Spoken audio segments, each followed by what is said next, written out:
Gaël, il est actuellement doctorant en sciences de l'information et de la communication. Je relevais mon masque puisque je suis tout seul devant la caméra. Au GREMS à Louvain-la-Neuve, donc à l'université de Louvain-la-Neuve, sous la direction de Thibaut Philippet. Et il travaille en ce moment autour d'un grand projet qui est la construction d'un modèle de littératie vidéoludique et d'une application de ce modèle de littératie vidéoludique, donc concernant l'apprentissage du jeu vidéo et pas l'apprentissage par le jeu vidéo, mais je pense qu'il vous expliquera ça beaucoup mieux que moi. Et ça fait partie d'un projet plus large qui est un projet d'éducation aux jeux vidéo et il aborde cette question via une recherche design, dont il vous parlera peut-être aussi. Son intervention d'aujourd'hui, elle s'intitule Pratique interprétative du jeu vidéo en contexte scolaire, des clés de lecture pour soutenir l'appropriation des œuvres vidéoludiques par un public adolescent.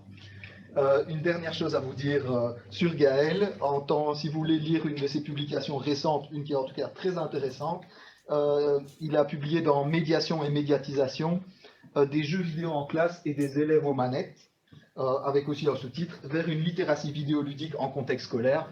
Et je vous invite vraiment à en prendre connaissance. Gaël, si je n'ai rien oublié, la parole est à toi.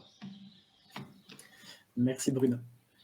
Alors je vais faire le partage d'écran. Donc normalement j'ai affiché l'écran.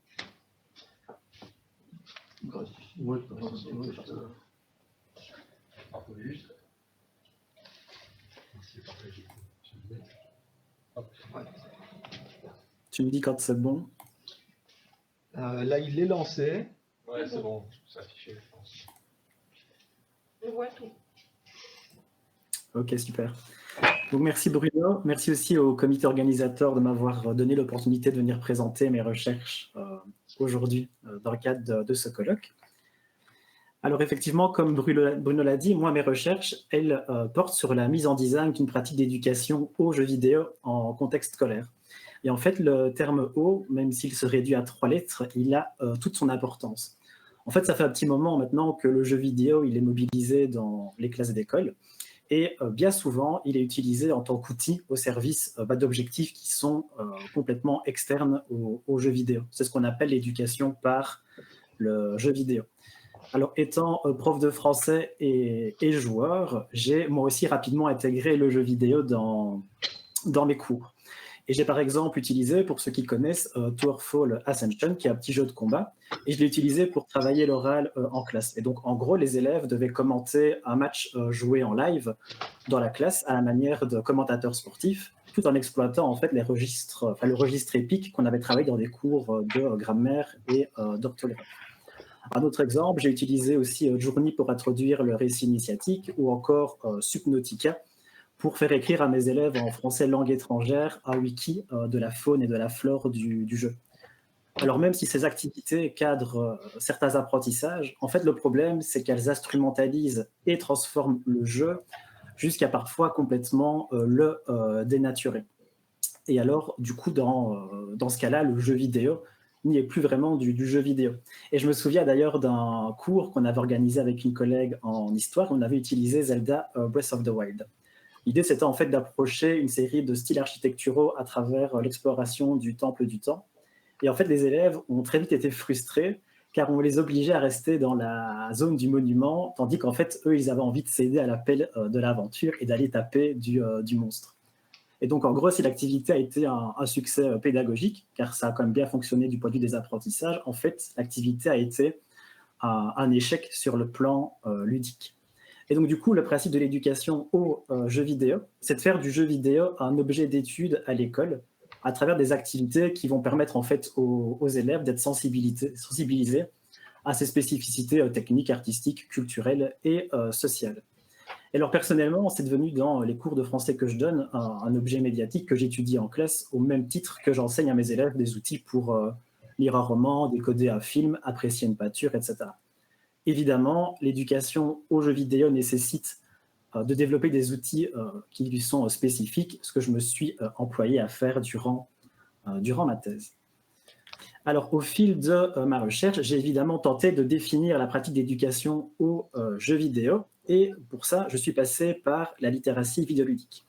Alors, ce que je propose ici comme définition, c'est de considérer en fait la pratique d'éducation aux jeux vidéo comme une activité qui actualise un ensemble d'activités articulées et non figées, qui éveille chez son public, joueur, concepteur, mais ça pourrait être aussi des journalistes par exemple, une conscience du jeu vidéo à même de le faire évoluer de façon critique et créative, autonome et socialisée dans l'environnement vidéoludique contemporain.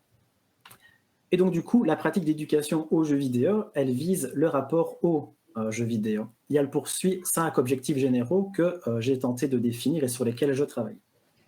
Premièrement, bâtir sa compréhension des processus de médiatisation créatif et technique des jeux vidéo qui en font des œuvres, s'approprier le patrimoine culturel vidéoludique et traiter le patrimoine culturel qui circule au creux des jeux explorés, faciliter l'accès à la connaissance des artefacts vidéoludiques, créer, recréer, co-créer un jeu vidéo en réfléchissant aux moyens de communiquer des informations et de rendre ces dernières accessibles ou pas justement du point de vue de la conception aux joueurs.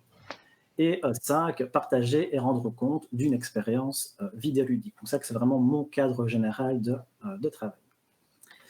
Et donc là-dessus, la littératie vidéoludique, en fait, elle va constituer l'ensemble des activités de médiation qu'un individu est capable de réaliser en autonomie dans un environnement de jeu ou de conception de jeu, et tout ça en mobilisant, en socialisant ou en enrichissant son propre capital vidéoludique. Alors, concernant la notion de capital vidéoludique, c'est une notion sur laquelle je travaille depuis le mémoire que j'avais déposé en 2016. Et en fait, je suis parti de la définition de Mia Consalvo que j'ai revisitée pour les besoins de ma recherche. Et donc, moi, je définis le capital vidéoludique comme un conglomérat d'aptitudes et de connaissances discriminantes qui sont acquises et régulièrement ajustées dans une multitude de contextes, en jeu et hors jeu, qui permettent d'une part de faire fonctionner le jeu, de lui donner sens, d'en singulariser l'expérience, de s'y sociabiliser, voire de le créer ou de le recréer. Et d'autre part, de mobiliser le produit de nos expériences vidéoludiques dans des situations qui ne sont pas forcément liées aux jeux vidéo, comme à l'école, par exemple. Donc l'idée, en fait, c'est que plus la littératie vidéoludique d'un individu est élevée, plus son pouvoir d'intervention dans les jeux explorés ou à créer est amplifié. Et donc la pratique d'éducation aux jeux vidéo, elle vise à augmenter ce pouvoir et pour ça, elle va agir principalement sur le capital vidéoludique des élèves à travers des activités qui vont nourrir ce capital, qui vont le mobiliser ou pourquoi pas le mettre à l'épreuve. Et donc, c'est donc pas sur le jeu qu'on va agir en l'adaptant ou en le transformant par exemple, mais bien sur le rapport au jeu. Et alors, il y a quelque chose que je tiens aussi à souligner à travers cette slide, et c'est pour ça que j'ai mis le mot activité en gras. Je parle bien d'activité et pas de compétences. Or, la littératie, elle est quasi toujours étudiée sous l'angle de la compétence. Et en fait, c'est quelque chose que j'ai observé au début de mes travaux, en pilotant l'élaboration d'une pratique d'éducation aux jeux vidéo par les compétences. En fait, on augmente le risque de standardiser les performances de jeu. Et standardiser l'expérience vidéoludique par un référentiel de compétences, ça revient à créer une sorte de joueur modèle, ce qui d'une part met à mal le caractère singulier de l'expérience vidéoludique et d'autre part, ça empêche de mobiliser les capitaux vidéoludiques des élèves qui sont parfois bien garnis et même si leur culture vidéoludique est différente de celle du prof. Et donc, du coup, le projet d'éduquer aux jeux vidéo, tel que je le conçois, ne vise pas à développer des compétences bien spécifiques, ce qui aurait d'ailleurs tendance à scolariser un peu trop le jeu et à le dénaturer, mais plutôt à familiariser les élèves avec une série d'activités qu'ils pourraient mobiliser pour éveiller leur conscience du jeu vidéo, et pourquoi pas pour explorer autrement les œuvres vidéoludiques qu'ils consomment à la maison. Alors, rien n'empêche évidemment que ces activités soient mobilisés dans d'autres cours à l'école, justement pour travailler des compétences qui sont spécifiques à leur programme. Et ça aurait d'ailleurs du sens, puisqu'il n'y a pas de cours d'éducation aux jeux vidéo organisés en secondaire. Ceci étant dit, une des premières tâches que j'ai effectuées a consisté à élaborer un outil de travail pour cadrer la littératie vidéoludique des élèves. Alors, en mobilisant une large revue de la littérature sur l'éducation média, la littératie médiatique et la ludolittératie, j'ai mis en place une matrice de la littératie vidéoludique que vous voyez à l'écran. Alors, elle porte sur 3 domaines d'activité que sont jouer, donc c'est le moment où le joueur va manipuler l'interface de jeu, expérimenter les mécaniques de jeu. Le domaine interprété, c'est le moment où le joueur va donner sens à ce qu'il joue. Et conceptualisé, c'est plutôt le domaine d'activité qui touche à la création vidéoludique, de l'idéation à l'exécution logicielle. Alors ces trois domaines, comme vous le voyez, ils se croisent avec 4 dimensions qui vont offrir une série de prises pour approcher le jeu vidéo. Alors il y a la dimension d'abord sémiotique, où on va étudier le jeu comme système de signes manipulés, interprétés et fabriqués, et duquel va émaner une série de significations. Il y a aussi la dimension systémique, le jeu comme circuit affectif entre le corps, l'interface et le code, et l'utilisation opératoire aussi du système. Alors je vois qu'on me dit ici que le PowerPoint n'est pas en grand écran, mais chez moi il l'est. Alors je ne sais pas si... Je reclique, on ne sait jamais. Si c'est un souci technique de mon côté ou si... Il est bon ici. Ah non, bon, Ouais, ouais. ok. Je pense qu'il est en grand écran, mais que c'est juste que c'est écrit petit. Ok. Et alors je continue. La troisième dimension, c'est la dimension transludique, et ça, c'est une dimension que j'aime beaucoup parce qu'on va étudier en fait les emprunts, les codes communs, les divergences qu'il y a entre différentes formes ludiques, mais c'est là aussi où on va étudier, par exemple, au sein d'une même franchise, des variations qu'il peut y avoir au sein d'une même franchise. Je pense par exemple à la série Pokémon, où il y a toute une série de discours sociaux qui ont été implémentés d'un appui à l'autre. Et puis enfin, la dimension culturelle, c'est là où on va étudier la place du jeu dans une écologie médiatique et narrative plus large, où on va aussi aborder des questions d'éthique, de justice sociale, où on va voir un petit peu les pratiques culturelles des joueurs et aussi les discours sur l'industrie. Alors tout au long de ma recherche, j'ai identifié des macro-activités pour chaque croisement, dont une très grosse partie ont été expérimentées sur le terrain dans des écoles secondaires en Belgique francophone. Alors, dans le cadre de cette communication et par rapport au thème de ce colloque, moi, je vais plutôt insister ici sur le domaine interprété, et qui est d'ailleurs celui qui a été le plus largement exploré. Et ça me permet d'ailleurs de teaser un petit peu ma thèse, puisque je la remets très prochainement. Du coup, on va attaquer l'interprétation du jeu vidéo en contexte scolaire.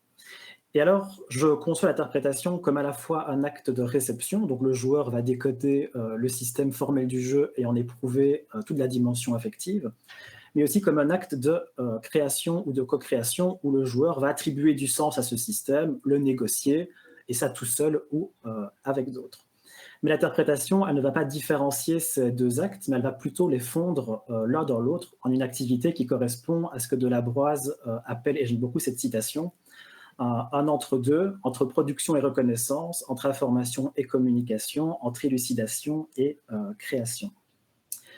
Et donc, à ce titre, l'interprétation, comme le dit Maud Bonenfant, c'est un processus dynamique par lequel un sens est donné à une représentation ou un ensemble de représentations devenues signes.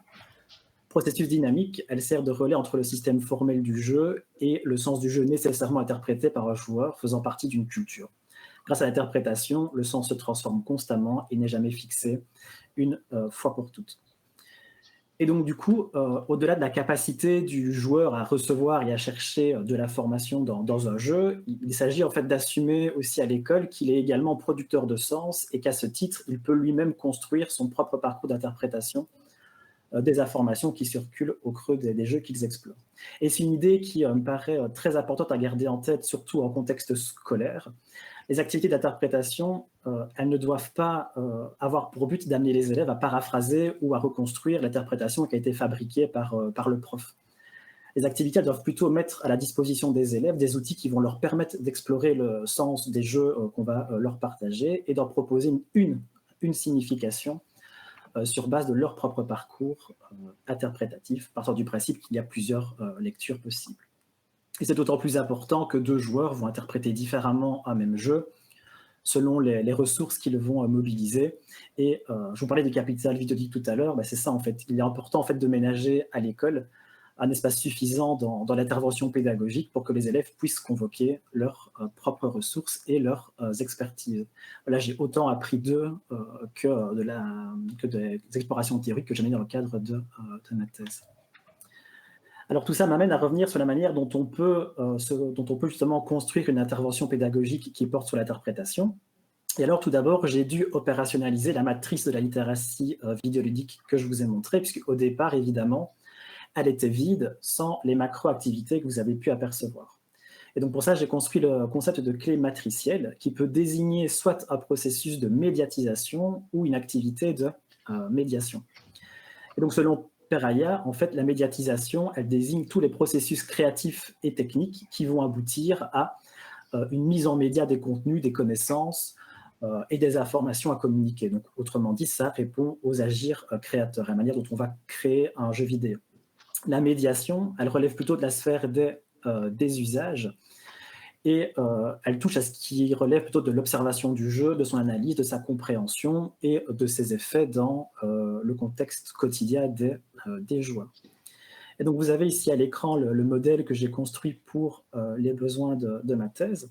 Et donc la clé matricielle, quand elle désigne un processus de médiatisation, donc c'est du côté des agirs créateurs, en fait elle va définir la manière dont un agir créateur va verrouiller du sens au creux du jeu, en remédiant de l'information dans les agirs ludiques et leurs éléments contextuels. Et donc du coup, les agirs créateurs, ils correspondent à des processus créatifs de médiatisation qui vont créer des écarts entre des référents et leur mise en forme ludique. Les agirs ludiques, par contre, eux, ils correspondent à des indices de jouabilité qui vont être actualisés par le joueur. Et alors, ces agirs ludiques, ils sont contenus dans les actums et les tactums, et ils sont contextualisés par une série d'éléments comme des factums, l'environnement du jeu, les règles, la musique, l'interface, le texte, les cinématiques, etc., qui eux aussi, en fait, résultent d'agirs créateurs. Alors, je parlais d'actum et de tactum, ça, c'est en fait des concepts que j'ai empruntés à Frédéric Sarafine. Et en fait, l'actum et le tactum, ils m'ont permis d'explorer la boîte noire des agirs ludiques. Et en fait, un actum, très simplement, c'est une interaction qui est déclenchée par le joueur. Donc, c'est le saut de l'avatar après l'appui d'une touche, par exemple.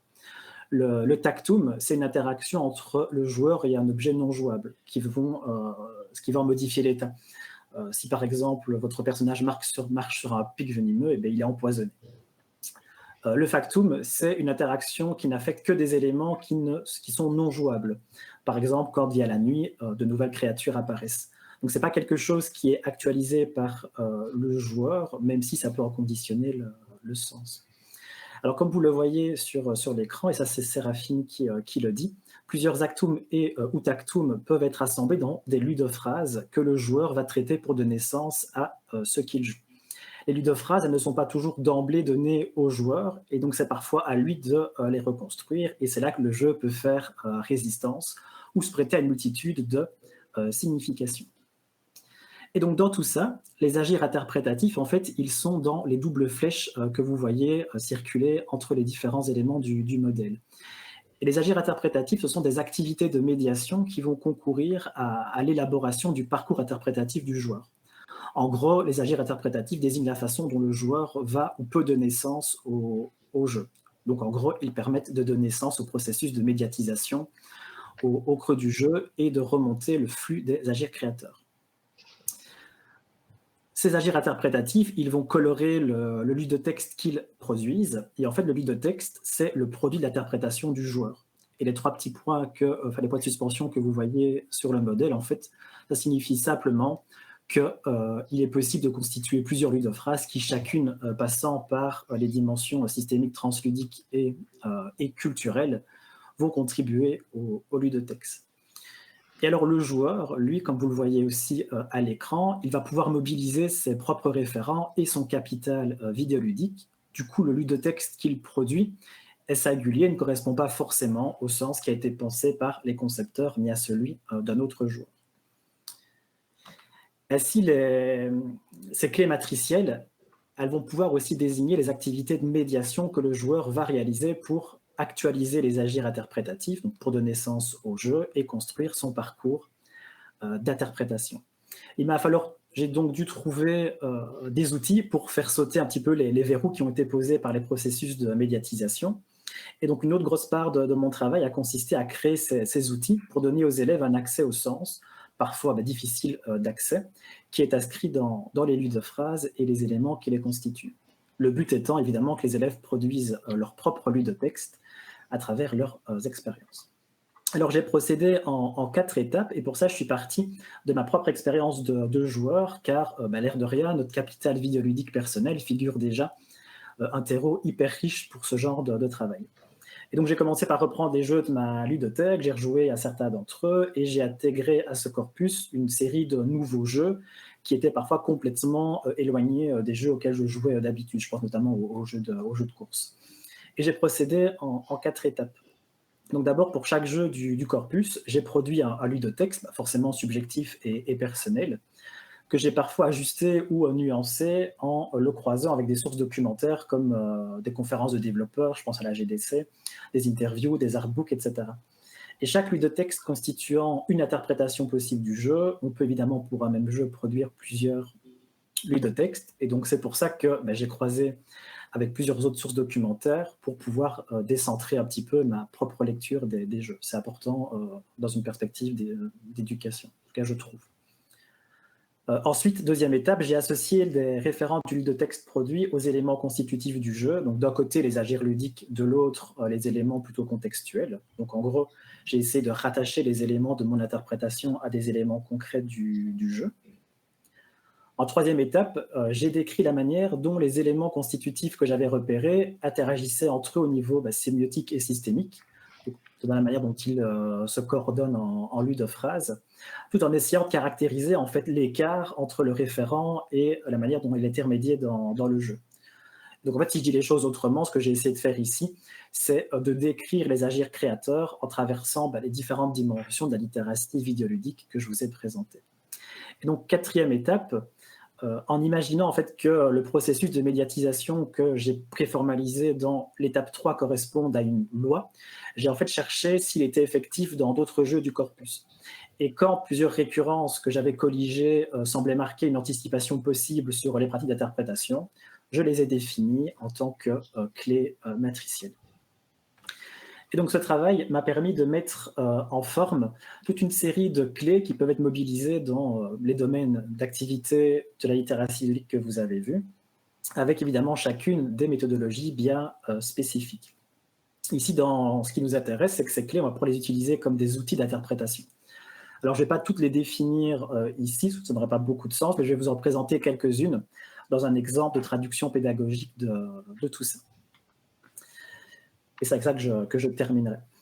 Et donc, en fait, créer une activité d'éducation aux jeux vidéo, ça revient du coup à mettre en place une activité de médiation. Et donc, pour ça, moi, je me suis beaucoup inspiré du champ de la médiation culturelle dans l'élaboration des activités que j'ai testées avec toute une série d'enseignants, et ça pendant 2 ans. Donc, chaque activité se consacre à un jeu particulier. Moi, je vous en montrerai une avec le jeu My Memory of Us. Alors, en toile de fond de tout ça, il y a évidemment tout un travail d'élaboration pédagogique. Et je prends juste une petite minute ici pour vous présenter les 2 grandes approches pédagogiques que j'ai construites dans le cadre de ma recherche, donc le jouer explorer et le jouer rechercher. Et en fait, en mode jouer explorer, les élèves vont interpréter librement ce qui leur est donné à jouer. Donc, en gros, les joueurs vont mobiliser leur propre capital vidéoludique, leur référent personnel, sans que l'intervention du prof ne vienne interférer dans leur parcours d'interprétation. Donc, autrement dit, leur parcours d'interprétation, il est autonome et personnel et partagé puisque c'est en groupe classe. Par contre, en mode jouer recherché, des référents et ou des agirs créateurs sont d'emblée explicités et mis à la disposition du sujet joueur par le prof. Et donc, les élèves doivent retrouver ces référents-là dans le jeu. Et ça va les amener à reconstruire un ludotexte qui est en partie préfabriqué par le prof, mais que les élèves vont quand même pouvoir nuancer en convoquant leurs propres ressources. Et surtout, ils vont pouvoir aussi subjectiviser tout ça avec leurs émotions. Et donc, en gros, la conception pédagogique des activités d'éducation aux jeux vidéo, elle va reposer en fait sur l'imbrication de ces 2 modes et sur la façon de les faire dialoguer. Donc, je vous propose ici de découvrir une application de ces outils sur le terrain. Et alors, pour info, j'ai travaillé avec des enseignants partenaires qui ont accepté de travailler et d'héberger le projet. Et les activités conçues dans le cadre de ma thèse ont toutes été mises en place dans des classes d'écoles différentes, de la première à la 6e secondaire, donc 12-18 ans, et ici en Belgique francophone. Et alors, pour ça, on a mélangé les filières, donc générale, technique, artistique, professionnelle. Et chaque activité a été organisée plusieurs fois, ce qui a permis de les améliorer au fur et à mesure de la recherche. Et alors, dans le cadre d'un projet interdisciplinaire Histoire et cours de citoyenneté, on a mis en place un atelier autour du jeu My Memory of Us. Je ne sais pas si vous connaissez, mais on y suit en fait 2 enfants qui doivent échapper à des soldats robots qui ont envahi et pillé une ville monochrome où se déroule l'histoire. Et ces soldats sont gouvernés par une entité maléfique qu'on appelle le roi robot. Alors pourquoi ce jeu? En fait, le récit tisse une métaphore de la Seconde Guerre mondiale et en fait, sans l'expliciter clairement, le jeu regorge d'indices qui font référence à l'occupation allemande et à la création de ghettos en Pologne. Et donc du coup, l'objectif de la séquence, c'est d'outiller les élèves pour qu'ils puissent circuler à travers les 2 niveaux de sens du jeu, le récit des 2 protagonistes et la métaphore qu'ils tissent. Alors pour préparer cette activité, on a d'abord analysé avec les profs partenaires et un historien le jeu en mobilisant les clés matricielles que je vous ai montrées tout à l'heure. Ici, je vous montre par exemple une mise en application du réalignement thématique.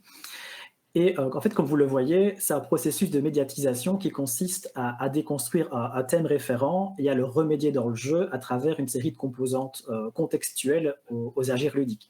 Donc tout ce qui touche à la structure narrative, à l'architecture des niveaux, au comportement des personnages non jouables, etc. Et donc dans le parcours interprétatif du joueur, ces composantes, en fait, elles deviennent des rèmes auxquelles le joueur va de naissance pour remonter au thème qui a été déconstruit. Ensuite, ici, vous avez un exemple d'application de la pseudomorphose. Donc les pseudomorphoses, je les ai reprises dans le tableau.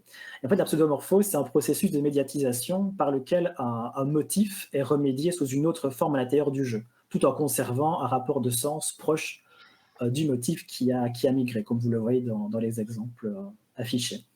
Et en fait, la pseudomorphose, elle procède par disjonction. Donc vous avez le signifiant et le signifié qui vont se détacher, et le signifié va être porté dans un nouveau signifiant, sans tout à fait en altérer la signification originelle. On parlait de métaphore avec Fanny tout à l'heure. Donc ici, vous avez un exemple d'application de la métaphore systémique, qui est une autre clé.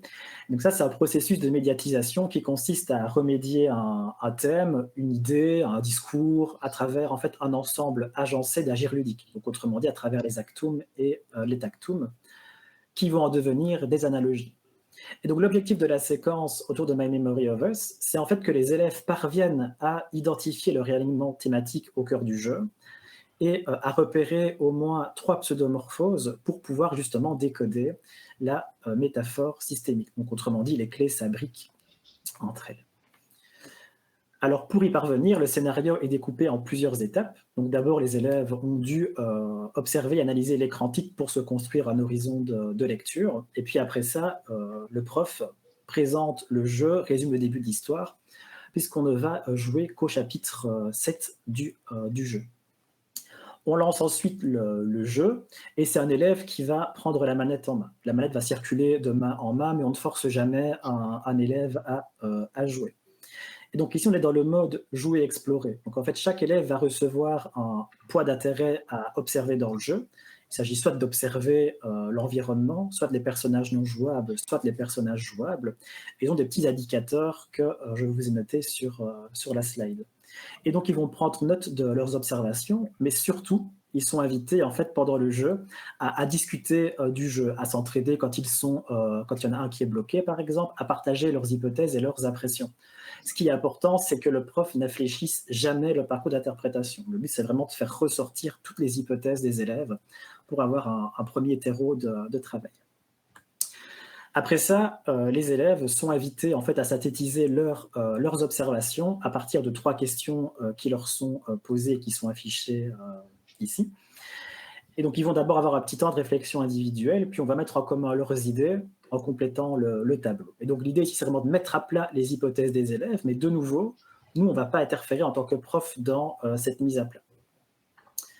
Par contre, c'est là où l'intervention du prof va se marquer, c'est qu'on va maintenant accompagner l'interprétation. Et donc, en fait, on va basculer en mode jouer recherché en donnant aux élèves un jeu de cartes que je vais vous montrer et en les répartissant en sous-groupes.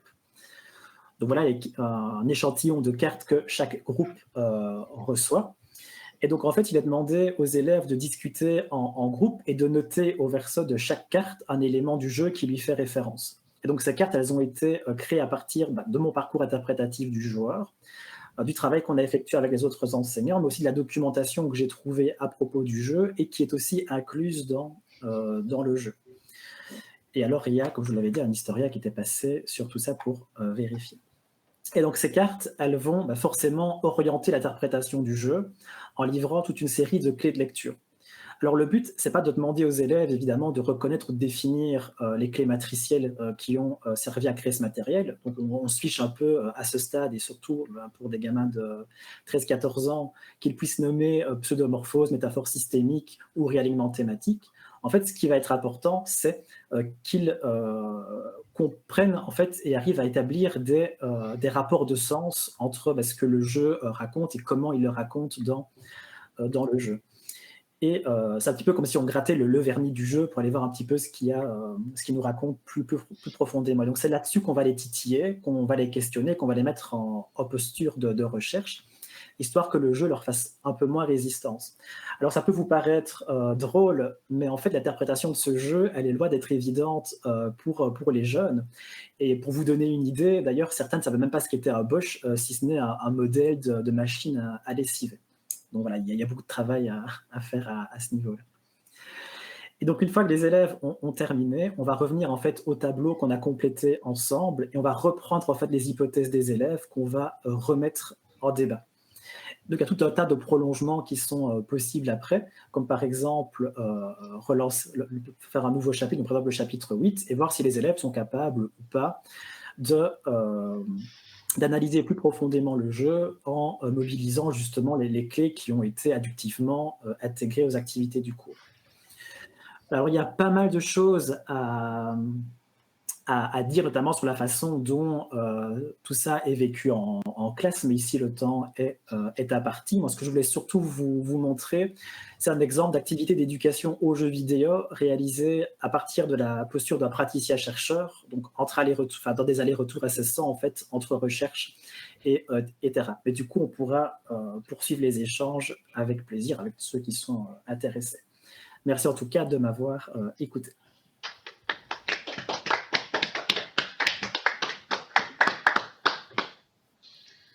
Merci beaucoup, Gaël, pour cette belle intervention qui, comme d'habitude, est passionnante.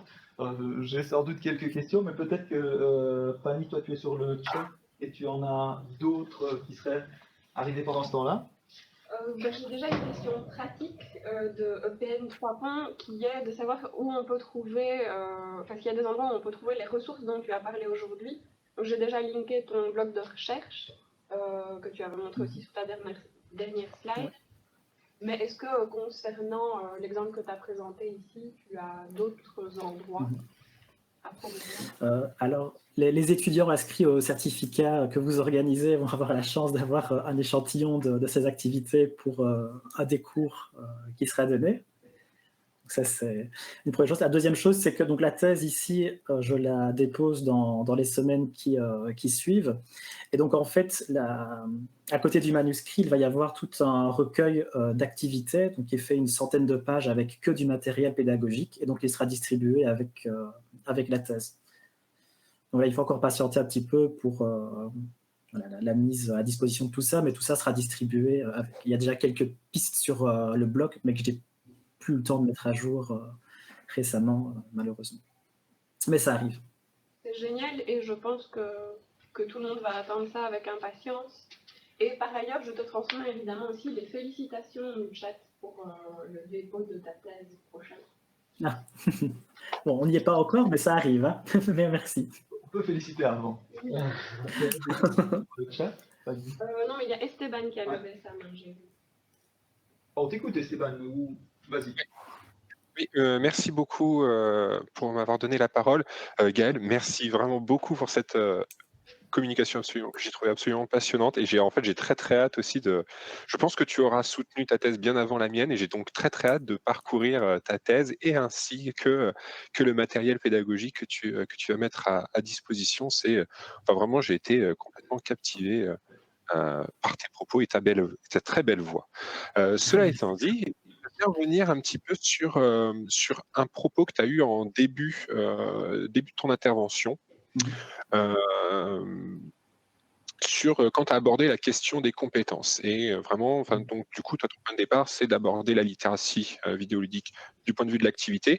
Mais dans ton propos à l'oral, en fait, il semblait que tu regrettais un peu cette approche un peu récurrente de la littératie par les compétences, parce que de ce que j'ai compris, tu disais que c'est presque dommage en fait de vouloir faire émerger un joueur modèle ou une audience modèle plutôt, etc. Et donc du coup en fait, alors moi ça a un peu répercuté, si tu veux, avec mes propres travaux, surtout mes propres premiers travaux. C'est parce que moi j'utilisais particulièrement la définition de compétences telle que Jacques Tardif l'a définie, donc un savoir-agir complexe. Et j'utilisais aussi donc les référentiels de Jacques Tardif, qui sont en fait des référentiels qui ne sont clairement pas avec une infinité de compétences, comme par exemple se déplacer dans un jeu, appuyer, comprendre la manette, etc. Mais son objectif en fait, à lui, c'était d'avoir en fait vraiment un degré très très élevé d'abstraction, de complexité, etc. Donc du coup, en fait, moi, la question que j'aimerais t'adresser, c'est finalement, pourquoi finalement un peu le fait de dire que c'est un peu dommage de vouloir faire émerger, de travailler la littératie par compétence. Quel est ton point de vue là-dessus? Et surtout, la deuxième question, c'est et finalement, quid de l'évaluation? Comment ça se passe? Parce que les référentiels compétences, c'est aussi pratique pour ça. C'est parce que ça permet de faire émerger des éléments que l'on peut évaluer dans un contexte particulier. Donc j'aimerais bien en fait t'entendre là-dessus. Voilà. Ok. Alors, il faut donc déjà, je ne sais pas si je l'avais précisé ou si Bruno l'avait dit, mais donc cette thèse, elle est ancrée en sciences de l'information et de la communication, alors que effectivement, mon master, je l'ai plutôt fait en sciences de l'éducation et ma formation initiale, elle est en littérature. Donc, c'est 3 domaines voilà, ici que j'ai essayé de croiser dans le cadre de cette recherche. Et pour être prof aussi en école secondaire, ce que je trouve en fait dommage dans les référentiels de compétences, et ça c'est vraiment quelque chose qui est vraiment personnel, c'est qu'en fait on est en tant que prof massacré par des référentiels de compétences qui nous permettent justement d'analyser et d'observer les élèves. Mais moi, ce qui me pose problème dans ces référentiels-là, c'est qu'on est tellement à cheval sur les compétences à faire acquérir qu'on a tendance un petit peu à uniformiser le profil des élèves et à faire fi de qui ils sont, de leur personnalité, de leurs expériences quotidiennes. Et donc, il y a une sorte d'uniformisation des façons de faire, des façons de penser, des façons de mener de réaliser une tâche. Parce que bon, il faut savoir qu'on a beaucoup trop de compétences par rapport au temps qui nous est imparti aussi pour enseigner. Et donc, quand j'avais commencé mes recherches sur la littératie vidéoludique, évidemment, j'étais parti en quête de compétences à faire acquérir aux élèves pour développer leur littératie vidéoludique. Mais en fait, du coup, ça se traduisait en activités qui amenaient les élèves à faire tous la même chose, à interpréter de la même façon, vraiment à uniformiser en fait la façon d'aborder les jeux. Et ça me pose des problèmes parce que je trouve que c'est complètement contre-intuitif avec les acquis de la recherche sur les jeux qui ont quand même mis en exergue que l'expérience du joueur, elle est unique et singulière. Et d'ailleurs, ce que j'ai essayé de faire dans ma thèse, et c'est peut-être un petit peu l'originalité de l'approche, mais qui peut aussi faire grasser des dents, c'est que même si je touche à des questions d'éducation, en fait, j'ai essayé de ne pas mobiliser les sciences de l'éducation au niveau théorique, mais de faire en fait remonter tout ce que les game studies ont à offrir. Parce que je trouve que ça ne percole pas encore assez sur le terrain au-delà de la recherche. Donc du coup, mon challenge était vraiment d'essayer uniquement d'utiliser les ressources des game studies pour créer ces outils.